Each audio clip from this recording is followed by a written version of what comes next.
Tata institute of social सायन्सेसच्या अहवालामुळे राज्यामध्ये राजकारण चांगलंच पेटलेलं आहे। मुंबईमध्ये बांगलादेशी आणि रोहिंग्यांची संख्या वाढत असल्याचा दावा करण्यात आलेला आहे, तर हिंदूंची संख्या घटण्याचा मुद्दा सुद्धा या अहवालामध्ये मांडण्यात आलेला आहे।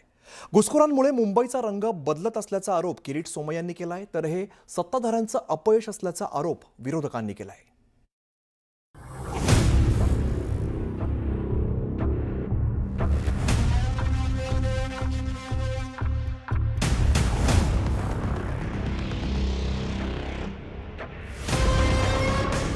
मराठी माणसांच्या मुंबईत आता बांगलादेशी आणि रोहिंग्यांची ही संख्या वाढत चालली आहे।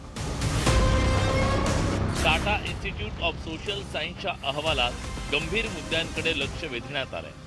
बांगलादेशी आणि रोहिंग्या मुस्लिमांची संख्या झपाट्याने वाढत असल्यानं शहराच्या सामाजिक आर्थिक रचनेवर परिणाम होण्याची भीती निर्माण झाली आहे।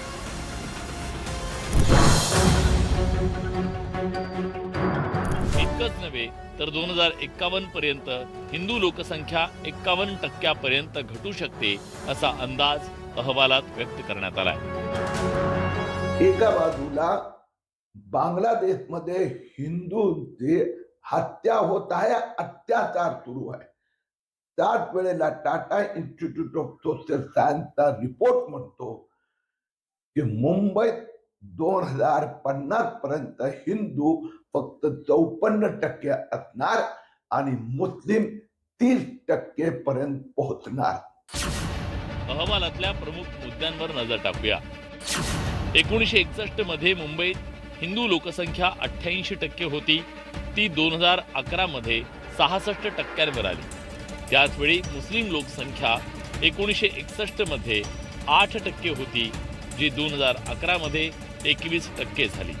अहवालानुसार 2051 पर्यंत हिंदू लोकसंख्या 54% पर्यंत घटेल, तर मुस्लिम लोकसंख्येत सुमारे 30% वाढ होईल असा दावा करण्यात आलाय।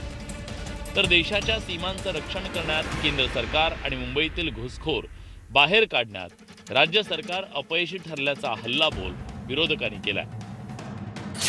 बांगलादेशमध्ये हिंदूंवर अत्याचार सुरू आहेत, तिथं हिंदू तरुणांना जिवंत जाळण्यात आलं आणि मुंबईच्या पोटात नवा बांगलादेश तयार होत असेल तर देशासाठी तो एक मोठा धोका असणार आहे। Bureau report, news 18 Lokmat.